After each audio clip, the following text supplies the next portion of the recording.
கிறிஸ்து இயேசுவில் அன்புமிக்க அருமையான அன்னையின் பக்தர்களே, அன்னையின் பிள்ளைகளே, பொதுக்காலம் 33வது ஞாயிறிலே நாம் அடியெடுத்து வைக்கிறோம். இதற்காக நமக்கு உதவி செய்த ஆண்டவருக்கும் நமக்காக பரிந்துரைத்த அன்னை வேளாங்கண்ணி தாய்க்கும் நன்றி சொல்லி, இந்த வாரம் இறை வார்த்தை நமக்கு என்ன சொல்லுகிறது என்பதை சிந்திக்க உங்கள் அனைவரையும் அன்போடு அழைக்கின்றேன். தன்னுடைய சீடர்களுக்கு எருசலேமை நோக்கிய பயணத்திலே ஆண்டவர் ஒரு புதிய பாடத்தை அவர்களுக்கு சொல்லித் தருகிறார். நிறைவியல். எல்லாம் முடியப் போகிறது, உலகம் அழியப் போகிறது, அந்த நேரத்தில் எப்படி இருக்க வேண்டும் எருசலேம் ஆலயம் என்பதை பற்றியெல்லாம் அவர்களுக்கு கோடிட்டு காட்டுகிறார். நற்செய்தியை 3 பிரிவுகளாக பிரித்து நாம் படிக்கலாம். இந்த நிறைவியலை ஆண்டவர் எவ்வாறு அவர்களுக்கு சொல்லித் தருகிறார். எருசலேம் ஆலயம் அழிக்கப்படுவதாக கூறுகிறார். இரண்டாவது ஆண்டவரது வருகை, இரண்டாவது வருகை. மூன்றாவது உலகம் முடியப் போகிறது. இந்த கருத்துக்களை இதயத்தில் அமைத்து ஆண்டவர் இயேசு கிறிஸ்து அவர்களுக்கு ஒரு பாடம் சொல்லித் தருகிறார். என்ன பாடம் என்பதை நாம் தெளிவாக புரிந்து கொள்வோம். எருசலேம் ஆலயம் அழிக்கப்பட போவதாக, கல்லின் மேல் கல் இராதபடி இந்த அழகிய ஆலயம் இடிக்கப்படும் என்று ஆலயத்தினுள் இருந்தே தான் சொல்லுகிறார். வெளியே இருந்து சொல்லலை, ஆலயத்தில் இருந்துதான் இது இப்படி நடக்கும் என்று சொல்லுகிறார். யூதர்களுக்கு இந்த எருசலேம் ஆலயம்தான் எல்லாம். அந்த ஆலயம் என்று இடிக்கப்படுகிறதோ அன்று உலகம் அழிக்கப்படும் என்பது அவர்களது ஐதீகம். ஆகவே அந்த ஆலயத்திலிருந்து தான் இந்த ஆலயம் இடிக்கப்படும், ஒன்றுமில்லாமல் போகும் என்று சொல்லுகிறார். ஆகவே அதாவது நிறைவியல் ஆரம்பமாகிறது என்பதை நாம் காண்கிறோம். உலகின் இறுதியை பற்றி, உலகம் எப்படி இருக்கும் என்பதை பற்றி இயேசு சொல்லுகிறார். காலப்போக்கில் இயேசுவினுடைய 2வது வருகை உடனடியாக அவர்கள் நினைத்ததைப் போல இருக்காது என்பதை நாம் பார்க்கிறோம். கிபி 70 ஆலயம் இடிக்கப்பட்டது நாம் அறிந்த உண்மை. ஆகவே அது சொன்னதைப் போலவே அழிக்கப்பட்டு விட்டது, இடிக்கப்பட்டது. அடுத்ததாக ஆண்டவரது 2வது வருகை, அது அவர்கள் நினைத்தார்கள் அதுவும் உடனே நடைபெறும் என்று நினைத்தார்கள். ஆனால் அது எப்படி என்பதை நாம் பார்க்கிறோம். திருத்தூதர் பணிகள் 1வது அதிகாரம் 10-11 இவ்வாறு நாம் பார்க்கிறோம். இயேசுவோடு உயிர்த்த ஆண்டவரோடு சீடர்கள் பேசிக்கொண்டிருக்கிறார்கள். அப்பொழுது அவர்கள் கண்கள் முன்பாக அவர் பின்னோக்கி செல்லுகிறார், வானுக்கு எடுத்து கொள்ளப்படுகிறார். அப்பொழுது 2 வானதூதர்கள் வெண்ணாடை அணிந்த 2 தோன்றி, கலிலேயரே, நீங்கள் ஏன் வானத்தை அண்ணார்ந்து பார்த்து கொண்டே நிற்கிறீர்கள்?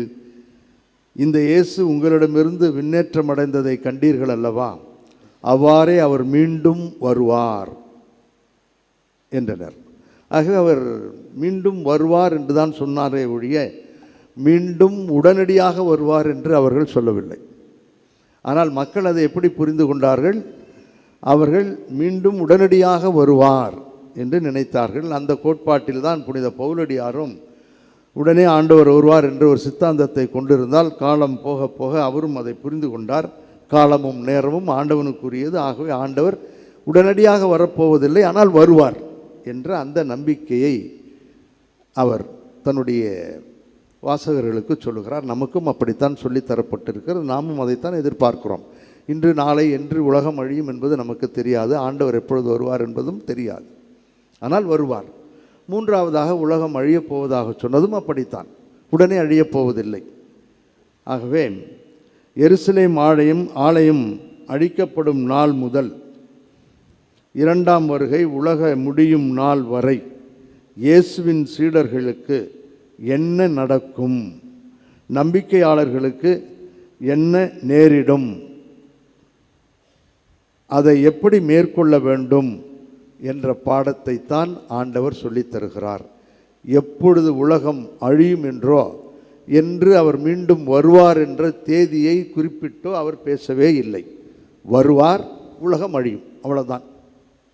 ஆகவே இதற்கு இடைப்பட்ட காலத்தில் எருசலேம் ஆலயம் அழிக்கப்பட்ட அந்த காலத்திலிருந்து இரண்டாம் வருகை, இயேசு எப்பொழுது வருவார், உலகம் எப்பொழுது அழியும் என்ற இந்த இடைப்பட்ட நாட்களுக்குள் உங்களுக்கும் எனக்கும் இயேசுவை நம்புகின்ற ஒவ்வொரு சீடனுக்கும் என்ன நடக்கும்? நடப்பது ஒரு பெரிய போராட்டம். அந்த போராட்டத்தை எப்படி வெற்றி பெற முடியும் என்ற அந்த பாடத்தை தான் அவர் சொல்லித் தருகிறாரே ஒழிய காலத்தையும் நேரத்தையும் அவர் சொல்லவே இல்லை. நடக்கும் என்ற உறுதி இருக்கிறது, என்று எப்படி எங்கு என்ற உறுதியை அவர் சொல்லவில்லை. ஆகவே நாம் தெளிவாக புரிந்து கொள்ள வேண்டும்.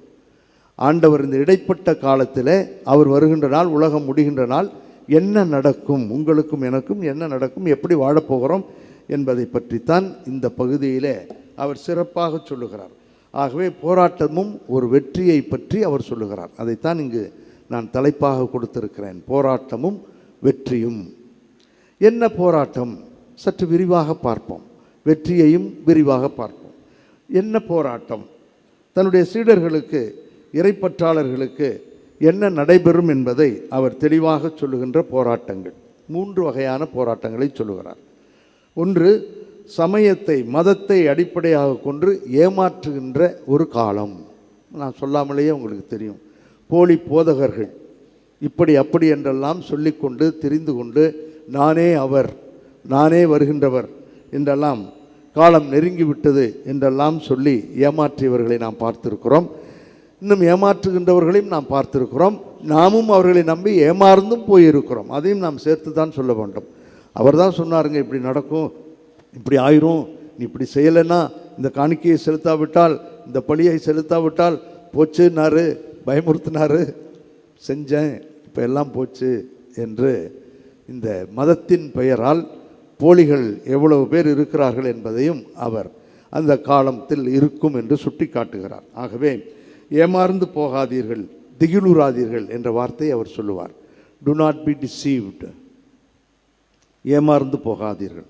இரண்டாவது போராட்டம், இயற்கையை மையப்படுத்தி, அரசுகளை மையப்படுத்தி ஒரு போராட்டம். அதற்கு அடுத்ததாக தனி மனிதர்களை எப்படி ஏமாற்றுவர் என்பதையும் சொல்லி முடிக்கின்ற இரண்டாவது போராட்டம். போர்கள் வரும், சண்டைகள் வரும், நிலநடுக்கம் ஏற்படும், பஞ்சம் ஏற்படும், தீய சக்திகள் வரும், இவைகளெல்லாம் நிறைய வரும் என்று சொன்னார்.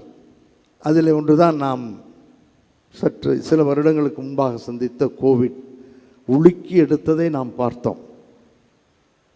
கோவிடில் இறந்தவர்களை சென்று புதைப்பதற்கு கூட எவ்வளவு சிரமப்பட்டோம் என்பதை நாம் அறிவோம். ஆகவே இது போன்றவைகள் நிறைய நடக்கும், சண்டை சச்சரவுகள். அதிலே ஒன்று சொல்லுகிறார், தீய சக்திகள் பெருகும். உண்மைதான்.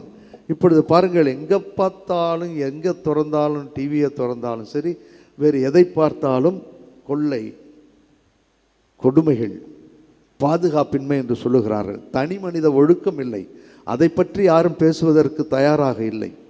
தனி மனித ஒழுக்கம் இல்லாததால் இவ்வளவு அசிங்கங்கள் நடக்கின்றன. பெண்களுக்கு பாதுகாப்பு இல்லை என்றெல்லாம் நாம் சொல்லுகிறோம். அதெல்லாம் சும்மா. தனி மனித ஒழுக்கம் இல்லை. ஆகவே அந்த தனி மனித ஒழுக்கத்தை தான் ஆண்டவர் அன்றே தீய சக்திகள் கிளம்பும் என்று சொன்னார். தனி மனித ஒழுக்கம் இருந்தால் இவைகளெல்லாம் தவிடுபொடி ஆக்கிவிடலாம். ஆகவே இவைகள் ஒன்று, அரசாலும் இயற்கையாலும் ஏற்படக்கூடிய ஒன்று. அதிலே அடுத்த அடி ஒன்று சொல்லுவார், நண்பர்கள், பெற்றோர்கள், உறவினர்கள் உங்களை காட்டி கொடுப்பார்கள், உங்களை இழுத்துச் செல்வார்கள், அடிப்பார்கள், உதைப்பார்கள் என்றெல்லாம் சொல்லுகிறார். அது அடுத்த ஒரு வேதனை, அடுத்த ஒரு சோதனை, என்னோடு இருந்தவர்களே செய்கிறார்களே என்று. ஆக நமது போராட்டம், மூன்றாவது போராட்டம் சமயத்தை மையப்படுத்தியது, மதத்தை தெளிவாக வைத்து விளையாடுகின்ற விளையாட்டு. நான் சொல்லாமலேயே இன்று இந்தியாவில் நடைபெறுவது என்ன என்பதை நீங்கள் அறிவீர்கள். அதிகமாக சொல்ல வேண்டிய அவசியமில்லை, உங்கள் அனைவருக்கும் தெரியும். எப்படி இந்த சமயத்தை, மதத்தை வைத்து எல்லோரும் ஆட்டம் காட்டுகிறார்கள், எப்படி ஆட்டி படைக்கிறார்கள் என்பதை நாம் நன்கு அறிவோம். ஆகவே அந்த சமயத்தின் பெயரால் தண்டிக்கப்படுவீர்கள், துன்புறுத்தப்படுவீர்கள், வேதனைப்படுத்தப்படுவீர்கள், அலைக்கழிக்கப்படுவீர்கள். அப்பொழுதெல்லாம் கவலைப்படாதீர்கள். முதல் இரண்டாவதில் டோன்ட் பி அஃப்ரைட் என்று சொன்னார். முதல் இதில் டோன்ட் பி டிசீவ்ட் என்று சொன்னார், ஏமாந்து போகாதீர்கள் என்றார். இரண்டாவதில் டோன்ட் பி அஃப்ரைட், பயப்படாதீர்கள் என்றால், இப்பொழுது கவலைப்படாதீர்கள், டோன்ட் பி ஒரீட், இந்த போராட்டங்கள் எல்லாம் இருக்கும், ஆனால் கவலைப்படாதீர்கள் என்று 3 அடுக்காக நம்முடைய வேதனைகளை, துன்பங்களை ஆண்டவர் அடுக்கி சொல்லுகிறார். நேரம் கிடைத்தால் இதே போன்ற துன்பங்கள், வேதனைகளை புனித பவுலடியார் ரோமேயருக்கு எழுதிய திருமுகம் 8வது அதிகாரத்தில் இட்டு காட்டுவார், எடுத்து சொல்லுவார். கிறிஸ்துவின் அன்பிலிருந்து நம்மை பிரிப்பவன் யார் என்று சொல்லி 3 அடுக்கு, மேலோ உலகமோ கீழ் உலகமோ என்று அழகாக சொல்லுவார். நேரம் கிடைத்தால் அதை எடுத்து படித்து பாருங்கள். ஆக நாம் போராட்டத்திற்குள் இருக்கிறோம் என்பது உண்மை. நம்முடைய வாழ்வு இந்த இடைப்பட்ட காலத்திலே போராட்டங்களுக்கு எந்த விதத்தில் வேண்டுமானாலும் இருக்கலாம். ஆகவே தனி மனித ஒழுக்கம் குறைகின்ற பொழுது போராட்டங்கள் இன்னும் சற்று அதிகமாக நம் கண்களுக்கு வெளிச்சமிட்டு காட்டப்படும். அதற்கான போராட்டங்கள் எல்லாம் செய்வார்கள். ஆகவே இந்த போராட்டத்திற்கு மத்தியில் நாம் எப்படி வாழ வேண்டும், எதை பற்றுக்கோடாக கொண்டு வாழ வேண்டும், எதை ஒரு பிடிப்பாக கொண்டு நாம் கரை சேர முடியும் என்பதை வெற்றி என்ற அந்த பகுதியிலே நாம் பார்க்கிறோம். 2வது பகுதியாக வெற்றி என்று நாம் பார்க்கிறோம். போராட்டங்கள் பெரிதாக தெரிந்தாலும் அதைவிட இறைவன் தரும் வெற்றி நமக்கு மிகச்சிறப்பானதாக இயேசு சொல்லுகிறார். இறைவன் தரும் வெற்றிகள், அவர் தருகின்ற உறுதிமொழிகள், அவர் சொல்லுகின்ற அழுத்தமான வார்த்தைகளை நான் சொல்லுகிறேன். இது என்னுடைய வார்த்தைகள் அல்ல, விவிலியத்திலிருந்து தான் உங்களுக்கு படித்து காட்டப் போகிறேன். போலிகளுக்கு பயந்து ஓடிவிடாதீர்கள், திகிலுறாதீர்கள், ஏமாந்து போகாதீர்கள், மன உறுதியோடு வாழுங்கள் என்று சொல்லுகிறார். 2வது, உங்களை வேதனையில் துன்பத்தில் தள்ளக்கூடியவர்களுக்கு, தொழுகை கூடங்களுக்கு அழைத்து சென்று அடிப்பவர்களுக்கு, மறுதளிக்க சொல்லி கட்டாயப்படுத்துபவர்களுக்கு, மனிதநேய செயல்கள் கூட மதமாற்று செயல்கள் என்று பிதற்றுகின்றவர்களுக்கு பயந்து விடாதீர்கள். மனிதநேய செயல்களை செய்வதற்காகத்தான் நான் வந்திருக்கிறேன். மனிதநேய செயல்கள் வேண்டுமென்றே மதமாற்று செயல்கள் என்று பிதற்றப்படும், குற்றம் சாற்றப்படுவீர்கள். கவலைப்படாதீர்கள், நான் உங்களோடு இருக்கிறேன் என்று சொல்லுகின்ற அந்த அருமையான தெய்வம். பயப்படாதீர்கள் என்று சொல்லி என்ன சொல்லுகிறார்? நானே உங்களுக்கு வன்மை தருவேன். இன்றைய வாசகத்திலிருந்து தான் நான் சொல்லுகிறேன். நானே உங்களுக்கு வன்மை தருவேன், ஞானம் தருவேன். உங்களை எதிர்த்து யாராலும் நிற்க முடியாது, எதிர்த்து பேசவோ எதிர்த்து நிற்கவோ முடியாது என்று சொல்லுகிறார். திருத்துதர் பணிகள் 4:13 நாம் இவ்வாறு பார்க்கிறோம். பேதுருவும் யோவானும் சொல்லுகின்ற ஒரு பகுதி. இயேசுவை தவிர வேறு எந்த நாமமும் நமக்கு மீட்படைய கொடுக்கப்படவில்லை என்று துணிச்சலோடு பேசியவர்களிடம் தலைமைச் சங்கம் இவ்வாறு சொல்லுகிறது. பேதுருவும் யோவானும் கல்வி அறிவு அற்றவர்கள் என்பதை தலைமைச் சங்கத்தார் அறிந்திருந்ததால் அவர்களது துணிவை கண்டு வியப்படைந்தனர். 2 பக்கமும் பார்க்கிறோம். அவர்களுக்கு துணிவு, இவர்கள் படிக்காதவர்கள் எப்படி இப்படி பேசுகிறார்கள் என்ற ஒன்று அவர்களிடம் இருந்த துணிவு. அதை பார்த்து இவர்கள் வியந்து போகிறார்கள். ஏன்? ஆண்டவர் அவர்களோடு இருந்தார், வன்மையை தந்தார், ஞானத்தை தந்தார், அவர்கள் பேசினார்கள். ஆகவே இது 2வது. இதிலேயே இந்த துன்பத்திலேயே மற்றொரு துன்பம், அது நீங்களும் நானும் அனுபவிக்கின்ற துன்பம். இல்லறம், துறவரம், தனியறம், எல்லா அறத்திலும் இந்த துன்பத்தை நாம் பார்க்கிறோம். அது என்ன துன்பம்? நண்பர்களே, ஒட்டி உறவாடுகின்றவர்களே, ஒரே இடத்துல கூடி ஜெபிக்கின்றவர்கள், ஒரே இடத்துல இருக்கின்றவர்கள், உறவினர்கள், பெற்றோர், உடன் பிறந்தவர்களே ஒருவருக்கு எதிராக செய்கின்ற நம்பிக்கை துரோகம். அதைத்தான் ஆண்டவர் அடுத்த அடியிலே சொல்லுகிறார். இவர்களும் உண்டு. இப்படிப்பட்டவர்கள் இருந்ததா என்று நீங்கள் நம்பலாம், கேட்கலாம். இருந்தது என்பதற்கு ஒரு வசனத்தை படித்து காட்டுகிறேன். திருப்பாடல் 27:10 அவன் புலம்புகின்ற பொழுது இவ்வாறு சொல்லுகின்றான். என்ன சொல்லுகிறான்? என் தந்தையும் தாயும் என்னை கைவிட்டாலும் ஆண்டவர் என்னை ஏற்றுக்கொள்வார். வேதம் பேசுகிறது. ஆகவே அந்த காலத்தில் இருந்திருக்கிறார்கள். தந்தையும் தாயும் கைவிட்டு இருக்கிறார்கள். இந்த என் பிள்ளை இல்லை என்று சொல்லியிருப்பார்கள். நெருக்கடியிலே ஏதோ ஒன்று சொல்லி கைவிட்டு இருக்கிறார்கள். ஆகவே தான் நான் சொல்லுகிறான், என் தந்தையும் தாயும் என்னை கைவிட்டாலும் ஆண்டவர் என்னை கைவிட மாட்டார். ஆகவே இது நிகழ்ந்திருக்கிறது, இன்றும் நிகழ்கிறது. எத்தனை பெற்றோர்கள் குழந்தைகளை விடுகிறார்கள், எத்தனை குழந்தைகள் பெற்றோரை விட்டு விடுகிறார்கள். நம்பிக்கை துரோகம், காசு, பணம், சொத்து என்பதற்காக வெட்டி சாய்க்கின்ற உலகம் இது. சிறிதும் குற்றப்பழி உணர்வு இல்லாமல் அடுத்தவனை பேசுகின்ற ஒரு உலகம் இது. நல்லது நடக்கிறது, இதை தடுக்க வேண்டும் என்பதற்காகவே கூட்டம் கூட்டமாக பேசிக்கின்றவர்கள் உண்டு. இதுதான் உலகம், இதுதான் நடக்கும் என்று அவர் இயேசு சொல்லுகிறார். ஆகவே நாம் இந்த அருமையான காலத்தில் இப்படித்தான் வாழுகிறோம் என்பதை புரிந்து கொள்வதற்கான ஞானத்தையும் புரிந்து கொள்வதற்கான ஆற்றலையும் நாம் அவரிடம் கேட்க வேண்டும். மீண்டும் இன்றைய நற்செய்தியிலே நாம் படித்தோம், உங்கள் தலைமுடியெல்லாம் ஒன்று கூட கீழே விழாது என்று. இதை புனித மத்தேயு 10வது அதிகாரம் 29 to 39 வரை உள்ள வசனங்களிலே ஆறுதலான வார்த்தைகள், அற்புதமான வார்த்தைகள். வெட்டி சாய்க்க வேண்டும் என்று நினைக்கின்றவர்கள், பயந்து ஓடி ஒழிகின்றவர்கள் இருவருக்குமே ஆண்டவர் சொல்லுகிறார். காசுக்கு 2, மத்தேயு 10:29-30. காசுக்கு 2 சிட்டுக்குருவிகள் விற்பதில்லையா? எனினும் அவற்றுள் ஒன்று கூட உங்கள் தந்தையின் விருப்பமின்றி தரையில் விழாது. உங்கள் தலைமுடியெல்லாம் எண்ணப்பட்டிருக்கின்றது. யாருக்காவது தெரியுமா உங்களுக்கு எவ்வளோ தலையில் முடி இருக்குன்னு? எனக்கு தெரியாது. வெள்ளையோ கருப்போ யாருக்கும் தெரியாது. ஆனால் அவருக்கு தெரிகிறது. உங்கள் தலைமுடியெல்லாம் எண்ணப்பட்டிருக்கின்றது. சிட்டுக்குருவிகள் பலவற்றை விட நீங்கள் மேலானவர்கள். எனவே அஞ்சாதீர்கள். என்னுடைய வார்த்தை அல்ல, வேதம் தெளிவாக சொல்லுகிறது. ஆகவே இந்த அற்புதமான இந்த இடைப்பட்ட காலத்தில் சோதனைகள், வேதனைகள், தோல்விகள், அவமானங்கள், போராட்டங்கள் இருந்தாலும் வெற்றி நிச்சயம் என்பதை ஆண்டவர் நமக்கு சொல்லித் தருகிறார்.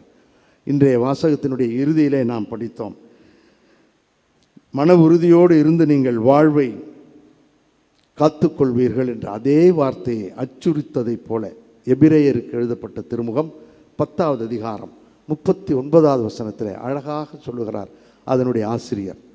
எபிரேயர் 10:39. நாமோ, இறை அடியார்களாகிய நாமோ, உறுதி பூசுதல் திருமுழுக்கு வழியாக ஆண்டவரை அறிந்த நாமோ பின்வாங்கி சென்று அழிவுறுவோர் அல்ல, மாறாக நம்பிக்கையையும் வாழ்வையும் காத்துக்கொள்வோர் ஆவோம். இதுதான் நம்முடைய வாழ்க்கை. நிச்சயமாக நம்மால் முடியும். இந்த போராட்டங்களுக்கு மத்தியிலே நம்மால் வாழ முடியும் என்பதைத்தான் ஆண்டவர் சொல்லுகிறார். ஒரு உண்மை நிகழ்ச்சியை சொல்லி முடிக்கிறேன். சில ஆண்டுகளுக்கு முன்பாக நண்பர் ஒருவரை நான் சந்தித்தேன். அவர் இன்னமும் இந்துவாகத்தான் இருக்கிறார். வயதாகிவிட்டது. வெளியே இப்பொழுது அடிக்கடி அவரால் வர முடிவதில்லை. அவர் இன்றும் இந்துவாகத்தான் இருக்கிறார். மதம் மாறவில்லை. ஆனால் மனம் மாறியவர். அவரை மாற்றியது, ஒருவன் உலகமெல்லாம் தனதாக்கி கொண்டாலும் தன்னுடைய ஆன்மாவை இழந்தானால் என்ன பயன் என்ற அந்த வார்த்தை அவரை புரட்டி போட்டது. ஆகவே தான் வாழ்ந்த காலத்தில் தனக்கு கீழிருந்த உடன் உழைப்பாளிகளோடு அன்பாக இருந்தார், நன்றாக இருந்தால். அது கொஞ்சம் பணம் வர்ற அருமையான இடம். ஆகவே இவர் உண்மையாக இருந்ததால் இவரோடு இருந்து அவர்களுக்கும் பணம், காசு, லஞ்சம் கிடைக்கல. அதனால் எல்லோரும் சேர்ந்து இவரை கண்ணா பின்னான்னு திட்டினானுங்க. நீ ஏன் இருக்க, நீ வாங்காட்டினாலும் பரவாயில்ல, எங்களையாவது வாங்க முடியா, வந்து உக்காந்துக்கிட்டு பெரிய அசிங்கம் பண்ணுறது. அதையெல்லாம் தாங்கி கொண்டார். ஒரு நாளும் லஞ்சமோ அடுத்தவரை பற்றி பேசுவதோ எதுவுமே அவர் செய்ததில்லை. அவரும் இப்பொழுது ஓய்வு பெற்று விட்டார். அவரோடு இருந்தவர்களும் ஓய்வு பெற்று விட்டார்கள். அவருடன் இருந்தவர்கள், ஓய்வு பெற்றவர்கள் அந்த காலத்தில் அவரை அழைத்து, நண்பா, நீ எவ்வளவு அழகாக வாழ்ந்திருக்கிறாய், சிறிதும் குற்றப்பழி உணர்வு இல்லாமல் நல்லவனாக உன்னுடைய இந்த காலம் நடைபெற்று கொண்டிருக்கிறது. ஆனால் நாங்களோ காசு பணத்தையே பெரிதாக எண்ணினோம். இன்று உடல்நலக் குறைவோடும் மன அழுத்தத்தோடும் குற்றப்பழி உணர்வோடும் வாழ்ந்து கொண்டிருக்கிறோம். இதுதான் ஆண்டவன் தருகின்ற மிகப்பெரிய தண்டனை. நம்முடைய ரிட்டையர்டு லைஃப்பில் பழசத்தான் நினச்சி பார்க்க போகிறோம். ஆகவே நாங்கள் இப்பொழுது குற்றப்பழி உணர்வோடு வாழுகிறோம். எங்களுக்காக நீ ஜெபம் பண்ணுறியா, எங்களுக்காக நீ வேண்டிக்கிறியா என்றெல்லாம் அவரிடம் கேட்டிருக்கிறார்கள். இதுதான் உண்மை, இதுதான் வெற்றி. இதைத்தான் ஆண்டவர் சொல்லுகிறார். வாழ முடியும், வாழ வேண்டும். இறுதியாக அந்த நிறைவியலை நிறைவு செய்கின்ற ஆண்டவர் சொன்ன வார்த்தைகளோடு முடிக்கிறேன். உற்சாகத்தோடும் ஊக்கத்தோடும் செல்லுவோம். வாழ முடியும். வாழ்ந்த அன்னையினுடைய அருட்கரம், அவளது பரிந்துரை நம்மோடு இருக்கிறது என்ற நினைவிலே இந்த நிறைவியலை நிறைவு செய்கின்ற ஆண்டவரது வார்த்தைகளோடு முடிக்கிறேன். யோவான் எழுதிய நற்செய்தி 16வது அதிகாரம் 33வது வசனம். உலகில் உங்களுக்கு துன்பம் உண்டு, எனினும் துணிவுடன் இருங்கள், நான் உலகின் மீது வெற்றி கொண்டு விட்டேன். துன்பம் உண்டு, துணிவோடு இருங்கள், காரணம் நான் வெற்றி பெற்று விட்டேன். ஒரே ஒரு முறை வாழப்போகின்ற இந்த வாழ்வில் ஆண்டவர் தருகின்ற அந்த வெற்றியை சுவைத்து பார்ப்போம். இல்லறம், துறவரம், தனிவரம் எந்த அர்த்தமாக இருந்தாலும் ஒரு முறை தான் வாழப்போகிறோம். ஏராளமான போராட்டங்கள் உண்டு, எனக்கும் இருக்கிறது, நான் இல்லை என்று சொல்லவே இல்லை. எவ்வளவோ போராட்டங்களோடு தான் நானும் இருக்கிறேன். எல்லாவற்றையும் சகிக்க முடியும், சந்திக்க முடியும் என்ற துணிவு அன்னையிடமிருந்தும் ஆண்டவனிடமிருந்து பெற்று ஒவ்வொரு நாளும் மகிழ்வோடும் நிறைவோடும் வாழ்ந்து கொண்டிருக்கிறேன். சூழ்ச்சி செய்கிறார்கள் என்பது எனக்கு தெரியும், தெரிந்தும் வாழுகிறேன். வாழ முடியும், வாழ வேண்டும். ஒரே ஒரு முறை வாழப்போகிற அந்த வாழ்வு அர்த்தமுள்ள வாழ்வாக, கருவறை டு கல்லறை, ஊம் டு டூம் நடக்கப் போகின்ற வாழ்வு, ஆண்டவனையே நம்பி வாழ்ந்த அவர் தருகின்ற ஞானம், அவர் தருகின்ற அந்த அற்புதமான கொடைகளோடு வாழக்கூடிய வாழ்வாக இருக்க வேண்டும் என்று குடும்பம், இல்லறம், துறவரத்தில் வாழ கற்றுக்கொள்ளுவோம். ஒரே ஒரு முறை வாழப்போகின்ற வாழ்வு அர்த்தமுள்ள வாழ்வாக, ரம்மியமான வாழ்வாக இருக்கட்டும். ஆண்டவர் என்றும் என்றும் நமக்கு துணை இருப்பார். வல்ல இறைவன் நல்லருள் புரிவார். ஆமென்.